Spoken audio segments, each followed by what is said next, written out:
diriger ce département dans la rigueur militaire, en qualité d'ancien enfant de troupe, la transparence, mais aussi de la célérité afin de répondre aux attentes des populations. Déthié Fall a rappelé les orientations du chef de l'État et du Premier ministre, insistant sur la nécessité pour ses collaborateurs de travailler sans relâche.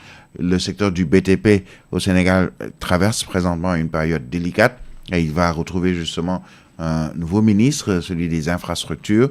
De nombreuses entreprises font face à des arrêts d'activité et à des difficultés de paiement de leurs salariés, mettant en situation de non-emploi des milliers de Sénégalais. Avec la nomination du nouveau ministre des infrastructures, Déthié Fall, le secteur espère un regain d'activité et un soutien renforcé aux entreprises sénégalaises. Les acteurs du BTP présentent en ce sens leurs attentes ainsi que leurs propositions pour renforcer la compétitivité et la participation des entreprises locales aux grands projets d'infrastructure. Ce sont des explications que nous fournit Bay Nongo Fall.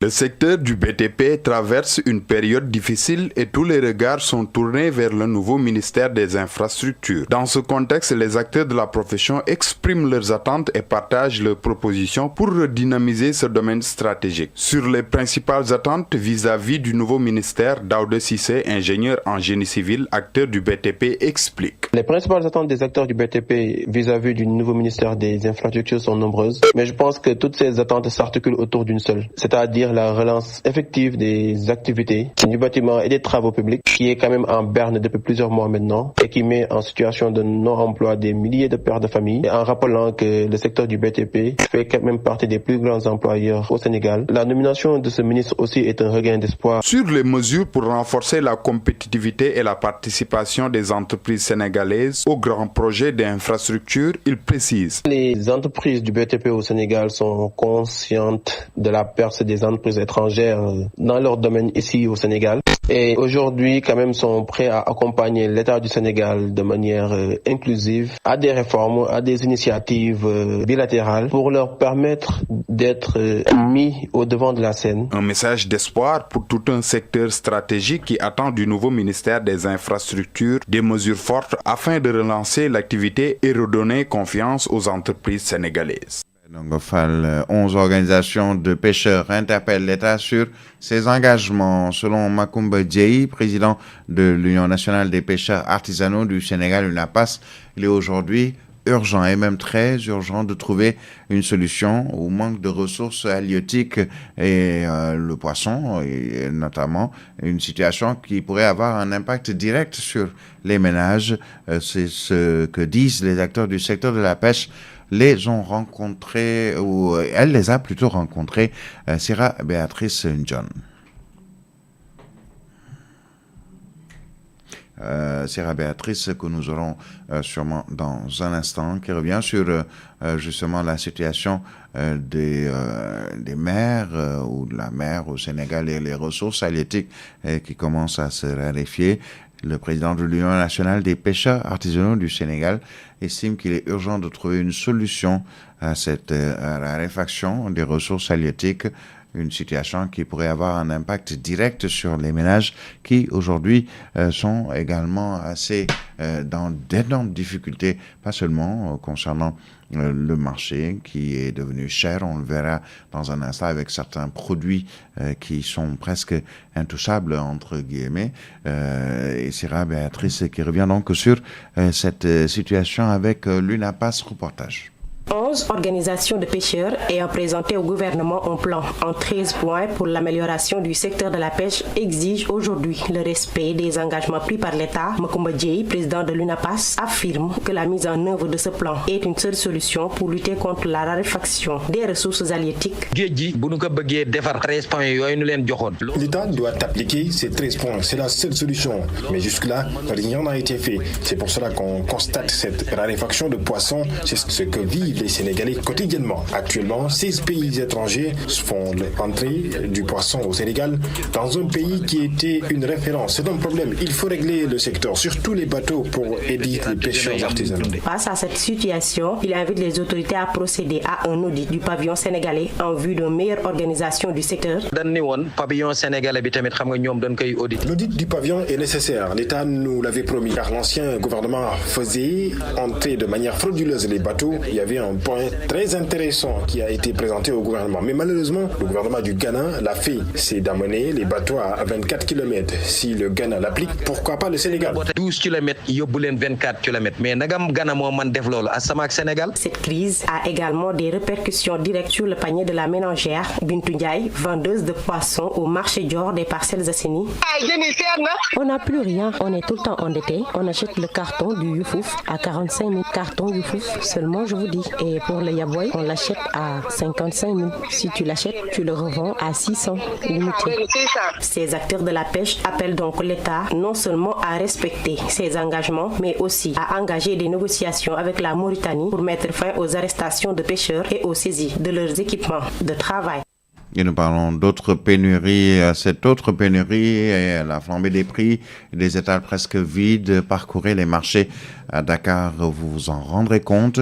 Au Parcelles Assainies, par exemple, le prix des légumes est devenu un peu trop cher et même trouver ces légumes est un véritable casse-tête pour les consommateurs comme pour les vendeurs. Entre désespoir, résilience, chacun tente de s'adapter à une crise qui s'installe dans la durée. C'est un reportage de Antawad. Nous sommes au marché des Parcelles Assainies, unité 22. Sur les étals, les légumes se font rares. Le prix du sou passe du simple au double. Depuis plusieurs semaines, c'est le calvaire pour la ménagère. Les légumes se font de plus en plus rares et cela se fait sentir dans nos assiettes. Depuis des heures, Ndeye fait le tour des tables. L'aubergine, le chou, les carottes, tout à 300, alors que c'était à 50 francs. Même le piment. Du nouveau chez Coris Banque International Sénégal. Vous êtes salarié ou une personne ayant des revenus réguliers avec les offres d'épargne de Coris Banque, désormais.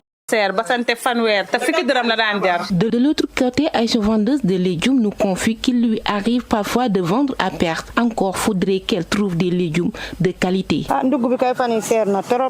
Nous sommes très fatigués, nous les vendeurs. Il m'arrive de vendre à perte. Ces 2 derniers jours, je n'ai pas vendu de concombre parce que le kilo coûte 2000 francs. C'est difficile. Les clientes ne savent pas à quel point nous sommes épuisés. Même écouler mes produits devient compliqué. Entre hausse des prix, manque à gagner pour les vendeurs et le panier de la ménagère qui en souffre. La crise pèse lourd sur toute la chaîne.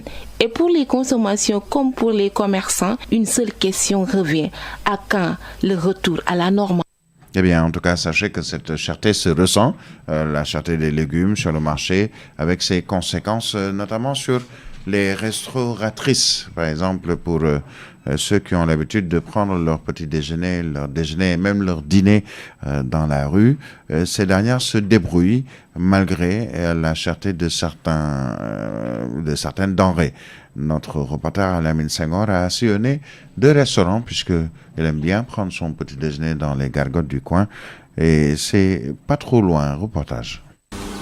Il est midi, l'heure du repas. Dans ce restaurant, les rideaux flottants à l'approche souhaitent la bienvenue aux clients. À peine arrivé, on sent le goût d'un bon thieboudienne, le riz au poisson.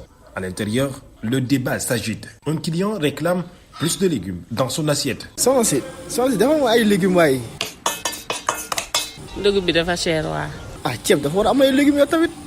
Les vendeuses tentent désespérément d'expliquer aux clients la situation du marché très complexe ces derniers jours. Yandi et Mariama Baldé, restauratrice, témoignent. 1 kilo de carottes à 1500. Les choux, tout est cher. C'est très cher par rapport à avant. Les prix sont exorbitants. 1500 là. Suba bo démé ñu né la presque 1700. Ta ñaari doom dong la. Le marché est cher, les légumes de plus en plus rares, rendant difficile le travail des restauratrices partagées entre le devoir de satisfaire leurs clients et la nécessité de défendre le revenu. Bénéfice bi dootul bëri. doo li nga jaay doo am dara jën bi cher. te ñu nit bu seeree day metti ci ñun ndax dañuy jënd di jaayaat. Voilà donc pour ceux qui sont Cissé, Mbaye et autres, sachez que si on vous vend votre pinton à un coût un peu plus élevé, ce n'est pas la faute à la restauratrice.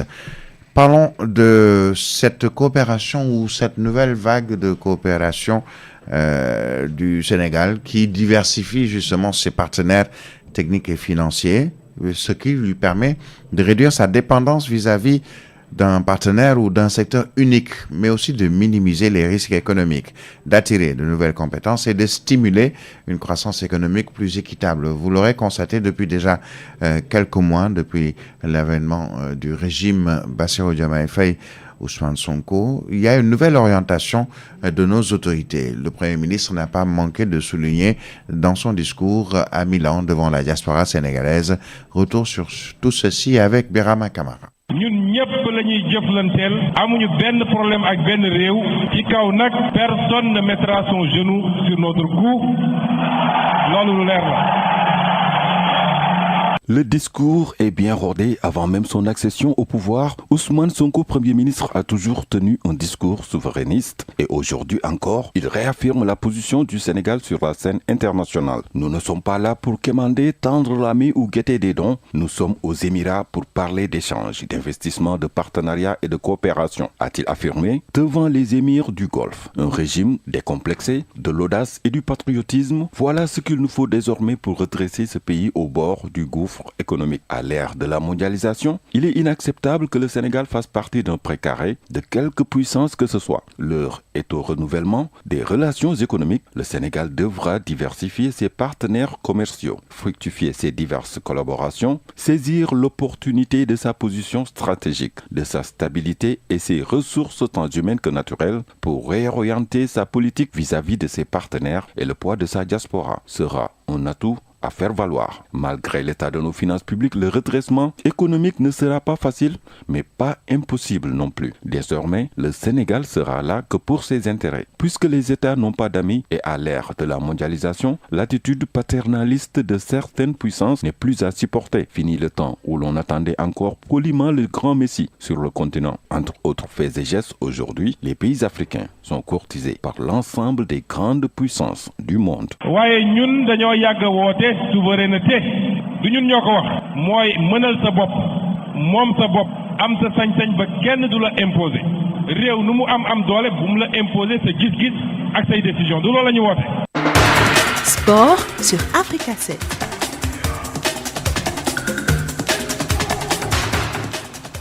Voilà donc à 12h26 nous allons aborder la page des sports.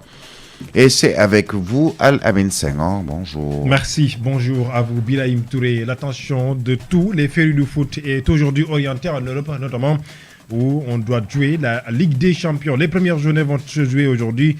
Eh bien, sachez que ça fait déjà saliver les férus de football. La Ligue des Champions, à partir de ce mardi, 16h45, des affiches à suivre et à 19h. C'est un point justement donc de cette première journée. C'est parti.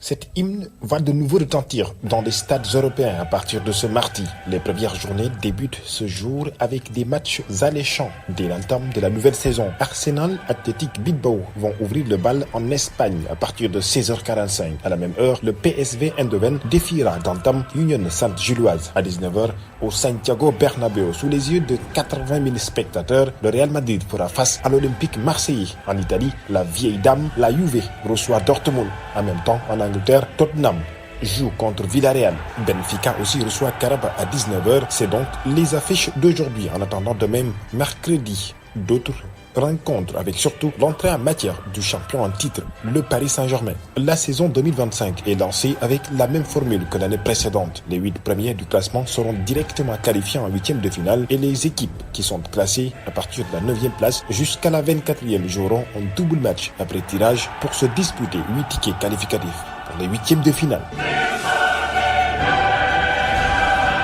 Et voilà, les affiches à suivre ce soir donc pour la Ligue des Champions. En attendant demain, mercredi, d'autres affiches, nous y reviendrons. Mais sachez que pour aujourd'hui, 3 Sénégalais vont donc entrer en lice. Pape Makhtar Sarr avec Tottenham qui défiera à domicile en Angleterre, Villarreal de Pape Alassane Gueye. Ce sera donc un duel de Lyon à 19h et à 16h plus précisément donc 45. Union Sainte-Gilloise de Ousseynou Niang jouera donc face au PSV Eindhoven. Et puisqu'on parle de Ligue des Champions asiatiques ou européenne, direction en Asie où Al Ahly de Edouard Mendy a bien démarré donc sa saison de Ligue des Champions asiatiques en défendant son titre. Longtemps mené 2-0, le champion en titre a réussi donc à retourner la situation en battant au final donc 4-2 l'équipe de Nassaf Kasri. Eh bien, sachez que l'équipe a fait preuve de caractère solide. Al Hilal de Khalidou Koulibaly joue ce soir contre Al Duel à 18h40, à 18h15 bien sûr. Et 3 autres matchs à suivre également. Nous y reviendrons. Toujours en football, le tournoi qualificatif UFOA Zone A pour la CAN U17. L'équipe nationale du Sénégal de cette catégorie connaît ses adversaires, les Lionceaux. Logés dans le groupe B, hérite de la Sierra Leone, de la Mauritanie et de la Guinée-Conakry. Dans la poule A, il faut donc le noter, ce sera donc le Mali, le Libéria, l'équipe de la Gambie et la Guinée-Bissau qui vont donc se disputer les tickets qualificatifs. Je rappelle que ce tournoi est prévu du 3 au 18 octobre prochain pour donc la qualification de cette compétition qui se tiendra au Mali. Eh bien, Birahim Touré, vous m'en avez parlé ce matin, c'est fait. Il s'agit bien entendu du portrait de ce jeune Sénégalais, Moustapha Diakhaté, qui est en train d'écrire des pages d'or dans l'histoire du MMA. Jeune Sénégalais parti de rien, il se nomme tout simplement Moustapha Diakhaté, je le dis, un véritable combattant, ambassade du Sénégal dans cette discipline tenace. Eh bien, qui est-il? Retour dans sa vie, son parcours. C'est parti pour un portrait signé Baïndongo Fall.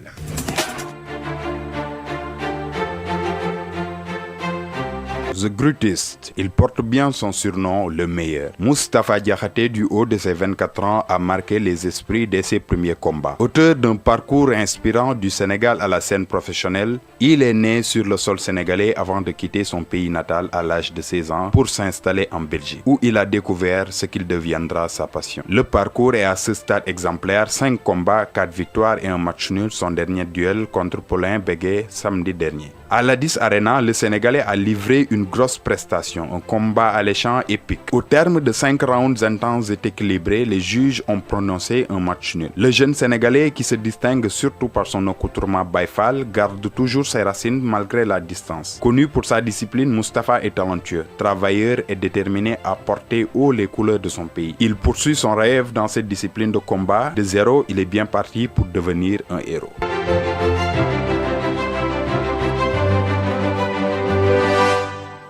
Et voilà, un portrait qui a été donc réalisé par Baïndongo Fall. Eh bien, il faut le dire aussi, Moustapha Diakhaté, ce jeune est un vrai Baïfal.